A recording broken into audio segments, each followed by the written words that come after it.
Buongiorno e ben ritrovati con il TG Flash di New Sicilia. Di seguito i titoli più importanti della mattina. È morto a Catania il giovane ferito a colpi di pistola ieri pomeriggio in piazza Palestro. Il ragazzo, colpito da un coetaneo, si chiamava Giuseppe Francesco Castiglione e aveva 21 anni. Alla base del suo omicidio probabili ritorsioni amorose.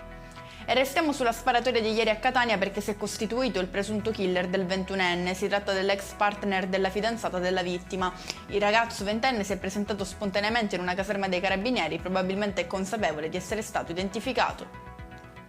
Caos in Sicilia per i centri di dialisi dopo il nuovo tariffario nazionale che prevede una serie di tagli su alcune prestazioni. I centri sono pronti a mobilitarsi con importanti iniziative di protesta.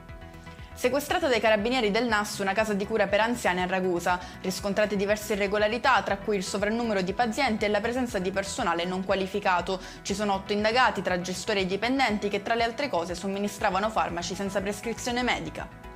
Aggredito a Palermo un autista AMAT dopo essere intervenuto per difendere una ragazza molestata da un passeggero. Scatta la caccia al responsabile, fuggito subito dopo i fatti.